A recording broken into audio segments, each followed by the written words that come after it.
राजकुमारी जलधि, जरा धीरे। आह, रुकिए तो सही। मेरी तो सांस फूलने लगी। क्या हुआ, इतनी जल्दी थक गई? अगर दम है तो मुझे पकड़ कर दिखाओ। सब जानते हैं कि इस पूरे समंदर में ऐसा कोई नहीं है जो आपसे तेज तैर पाए। हाँ, लीजिए, मैंने भी हार मान ली। अच्छा सुनो ना, चलो जरा जमीन के पास होके आते हैं। नहीं नहीं राजकुमारी, अगर महाराज जलेश को पता चल गया तो फिर हमारी खैर नहीं। कैसे पता चलेगा? हम यूं जाएंगे और यूं वापस आ जाएंगे। चलो ना। राजकुमारी जिद मत कीजिए, आपको पता है ना वहां पर इंसान रहते हैं और वो लोग बहुत ही खतरनाक होते हैं। राजकुमारी जलधि ने किसी की एक न सुनी। वो समंदर के महाराज जलेश की इकलौती बेटी थी और उसे समंदर से बाहर की दुनिया बड़ी भाती थी। और हर बार की तरह इस बार भी वो समंदर के किनारे पर जाने के लिए अड़ गई। उसने फौरन अपनी रफ्तार बढ़ाई और कुछ ही देर में वो किनारे तक आ गई। लेकिन फिर अचानक वहां पर वो एक जाल में फंस गई जो मछुआरों ने मछलियों को पकड़ने के लिए पानी में डाला हुआ था। काफी देर तक जूझने के बाद जलधि खुद को उस जाल से छुड़ा पाई। बाप रे, आज तो बाल बाल बची मैं। जलधि जैसे ही वहां से जाने को हुई, उसे दूर से एक नाव आती दिखाई दी, जिसे देखकर जलधि फौरन समंदर के अंदर चली गई। जाल में फंसने की वजह से वो पहले ही काफी डर गई थी, इसलिए अब उसने वहां पर रुकने का जोखिम नहीं लिया और फौरन अपने राज्य वापस आ गई। आ गई आप? हाँ हाँ, दे देखो ना, एकदम सही सलामत हूँ, कुछ भी तो नहीं हुआ मुझे। लेकिन राजकुमारी, आपका ताज कहाँ है?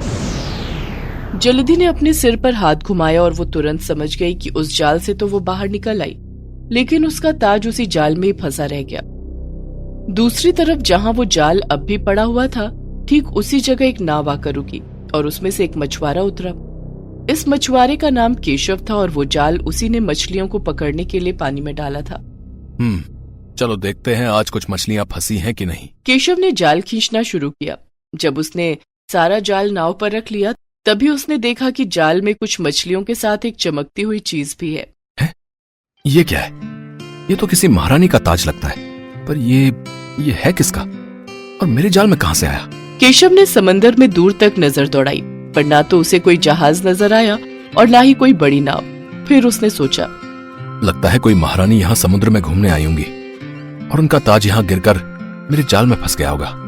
चलो कोई बात नहीं, अभी मैं इसे अपने ही पास रख लेता हूँ, कोई ना कोई इसे ढूंढने जरूर आएगा। केशव बहुत ही ईमानदार था। वो चाहता तो उस ताज को बेचकर बहुत से पैसे कमा सकता था, लेकिन इतने कीमती ताज को देखकर भी उसका ईमान नहीं डगमगाया। उस ताज को अपने साथ लेकर वो पास ही बनी अपनी झोपड़ी की तरफ जाने लगा। उसके जाने के बाद राजकुमारी जलधि अपनी साथी जलपरी के साथ वहां पहुंची। अरे, कहाँ गया वो जाल? अभी कुछ देर पहले तो यहीं पर था। ध्यान से देखिए राजकुमारी, और थोड़ा जल्दी करिए, यहाँ बहुत खतरा है। उफ, यही तो था वो जाल, और हो ना हो मेरा ताज भी उसी में फंसा था। अपना ताज ढूंढ रही जलपरी को थोड़ी ही दूर केशव की नाव नजर आई जो जमीन की तरफ बढ़ रही थी। वो देखो, वो मछुआरा, उसकी नाव में वो जाल है। जरूर मेरा ताज उसी के पास है। चलो उसके पास चलो जल्दी। क्या हो गया है आपको राजकुमारी? आपकी जान के आगे उस ताज की कीमत कुछ भी नहीं। छोड़ दीजिए उसे। आप इंसानों से जितना दूर रहेंगी उतना ही अच्छा है आपके लिए। दरअसल जलधि को डर लग रहा था कि जब उसके पिता महाराज जलेश को पता चलेगा कि उसने ताज खो दिया है तो वो उसे बहुत डांटेंगे। लेकिन अब उसके पास महाराज जलेश को पूरी बात बताने के अलावा और कोई चारा भी नहीं था। वो वापस समंदर के अंदर चली गई और उधर केशव अपनी झोपड़ी के अंदर आ चुका था। आते ही उसने आवाज लगाई, मालती, मालती, कहाँ हो तुम? यही तो हूँ, चूल्हे के पास। मालती, चूल्हा वुल्हा छोड़ो, देखो मैं तुम्हें एक चीज दिखाता हूँ। केशव ने अपने थैले से वो चमकदार ताज निकाला, जिसे देखते ही मालती की आंखें चौंधी आ गई। रे बाबा, कितना सुंदर है ये तो। ये आप मेरे लिए लाए हो क्या?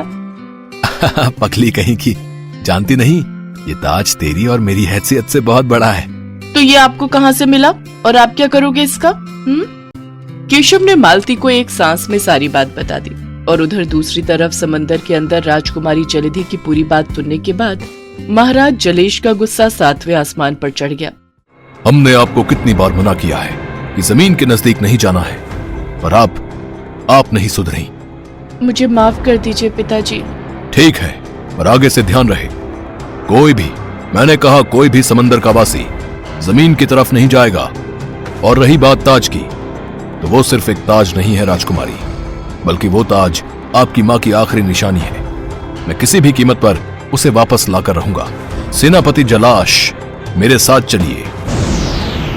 महाराज जलेश अपने सेनापति और 2 सैनिकों को लेकर जमीन की तरफ तेजी से तैरने लगे। उधर मालती ताज को बस देखे ही जा रही थी। बस कर पगली, कितना घोरेगी इसे? बताओ ना, अब आप क्या करोगे इसका? देख, ये ताज मुझे अभी मिला है, बस थोड़ी देर पहले। तो मुझे लगता है कि जिस किसी का भी ये ताज होगा वो जरूर इसे ढूंढता हुआ आएगा। भाई इतना महंगा ताज कोई कैसे छोड़ सकता है? अरे इसके लिए तो जंगें हो सकती हैं।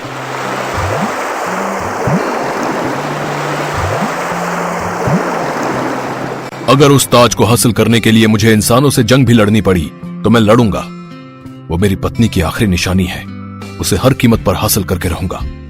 किनारे पर पहुंचकर महाराज जलेश ने देखा कि वहां पर एक छोटी सी झोपड़ी बनी हुई है और उसके बाहर एक आदमी बैठा हुआ है। सेनापति, शायद ये मछुआरा ताज के बारे में कुछ जानता हो। महाराज, इससे पूछा जा सकता है, क्योंकि ये अकेला दिखाई दे रहा है। जहां पर केशव बैठा हुआ था, जलेश उसके बिल्कुल पास आकर तैरने लगे। तभी उन्होंने देखा कि उसके पास राजकुमारी का ताज भी रखा हुआ है। उस ताज को केशव के पास देखते ही वो आग बबूला हो गए और गुस्से में पानी से बाहर निकल आए। उन्हें देखकर केशव बुरी तरह से घबरा गया।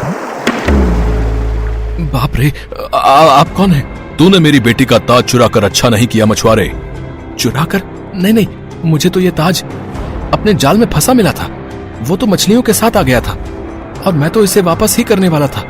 इसीलिए तो पिछले कई घंटों से इस ताज को यहाँ पर लेकर बैठा हूँ, ताकि जिस किसी का ये ताज हो आकर मुझसे ले जाए। झूठ बोल रहा है। रुकिए महाराज, मुझे लगता है कि ये सच बोल रहा है। ताज को खोए हुए काफी देर हो चुकी है। अगर ये चाहता तो इस ताज को लेकर बहुत दूर तक जा सकता था। यहाँ ऐसे ताज को लेकर नहीं बैठता। तुम ठीक कह रहे हो सेनापति। शुक्रिया सेनापति जी, आपने बचा लिया, वरना आज तो मैं बेचारा बेकार ही मारा जाता। लाओ, हमें हमारी बेटी का ताज वापस दो। लीजिए महाराज, ये आप ही का तो है। ताज तो तुमने दे दिया, लेकिन सजा तो तुम्हें फिर भी मिलेगी। तुम हमारे समंदर की मछलियों को पकड़कर उनकी जान लेते हो। माफ कर दीजिए महाराज, मुझे मछलियां पकड़ने और नाव चलाने के अलावा कुछ और नहीं आता। अगर मैं मछलियां नहीं पकड़ूंगा तो मेरा परिवार भूखा मर जाएगा। तुम बहुत ईमानदार हो और इसीलिए मैं तुमसे बहुत खुश हूं। कल से तुम मछलियां नहीं पकड़ोगे। ये लो, मेरी ये अंगूठी अपना इनाम समझकर रख लो। इस पर समुद्र का सबसे नायाब रत्न जड़ा है। तुम्हारी दुनिया में तुम्हें इसकी बहुत अच्छी कीमत मिल जाएगी। शुक्रिया महाराज, पर उन पैसों से मैं करूंगा क्या? तुम ईमानदार होने के साथ साथ बहुत भोले भी हो। तुम उन पैसों से एक अच्छा घर बनाना और एक मोटर वाली नाव खरीद लेना। जो लोग समंदर घूमने आते हैं उन्हें मोटर वाली नाव में बैठाकर समंदर घुमाना। उससे तुम ज्यादा पैसे कमाओगे। अरे वाह महाराज, आप तो सब जानते हैं हमारी दुनिया के बारे में। सेनापति, तुम इस बात का ख्याल रखना कि जब केशव अपनी नाव समंदर में लेकर आए तो इस पर कोई समंदरवासी हमला ना करे। और कभी कभार हम भी तुमसे मिलने आते रहेंगे। अब जाओ, खुश रहो। इतना कहकर महाराज जलेश वापस समंदर के अंदर चले गए। अब सब ठीक था। राजकुमारी को उसकी मां की आखिरी निशानी, उसका ताज वापस मिल गया था और केशव को उसकी ईमानदारी का इनाम भी।